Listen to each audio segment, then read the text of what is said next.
Wala siyang iba. Naku, sinasabi ko sa'yo, hindi ka sure.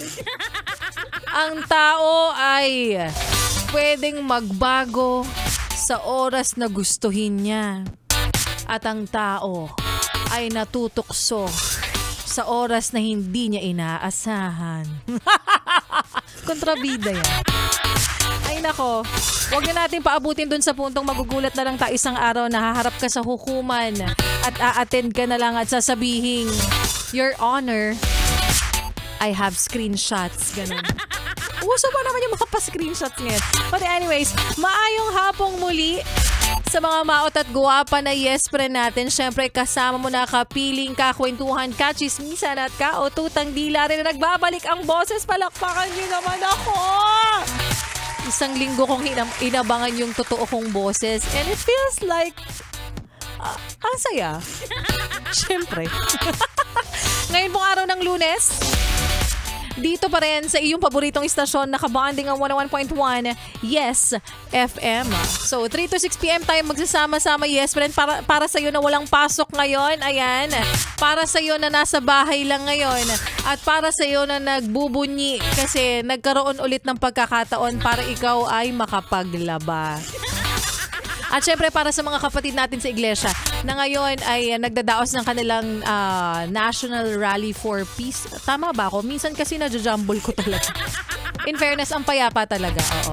Sabi ko nga ito yung rally na hindi mo iniinda masyado yung traffic na nararanasan natin. At kapag nakikita mo yung mga kapatid natin sa iglesia na ngayon ay nandiyan naglalakad, nagtitipon-tipon, hindi sila yung sobra talagang nagkukos ng kumusyon o kaya naman traffic sa daan, no?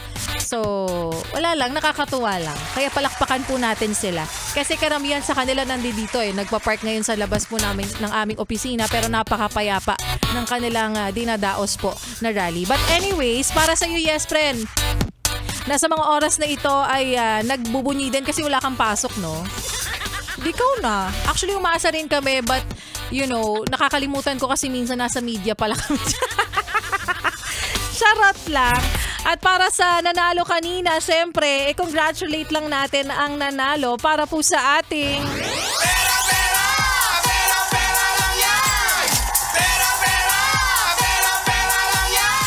Ayan, congratulations again sa the winner ng Pera-Pera Lang Yan sa programa ni Sixy Megan kanina.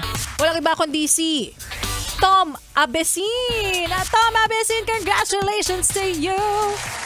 Yan, kung kilala mo siya, nakakadaupang palad mo siya, nakakadaupang palad. Kung kilala mo siya at kapitbahay mo siya, sabihin mo congratulations sa'yo. Ang lagay, wala bang libre dyan? Charot lang. Ayan, syempre, magtutuloy-tuloy pa tayo, yes friend, at magbabalik po si Laika Barista, kaya wag mo nang ilipat ang iyong stasyon. Wag mo na ring ipihit pa ang iyong talapihitan sa kalaban.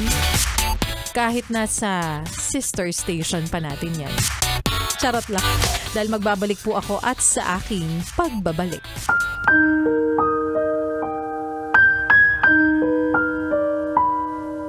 Lahat naman ng tao ay dumarating sa puntong nagigipit na. Kaya minsan, nangungutang. Wala naman masamang mangutang, basta syempre, may plano kang bayaran. At yan nga yes friend ang kwento na ating mapapakinggan mamaya sa aking pagbabalik para po sa ating Laika Barista Moments. Pero ngayon syempre patuloy na makinig, umindak, pakinggan pa ang mga kantahan natin ngayong hapon ng Lunes kasama ang susunod nating kanta na para sa mga taong gagawin ng lahat, mapaibig mo lang siya, mapasa iyo lang siya, at isang araw ay mapamahal na rin sa'yo ng tuluyan. Kaya naman here's Mapa by SB19. Dito pa rin sa iyong paboritong istasyon, nakabonding ang 101.1 Yes FM Solid.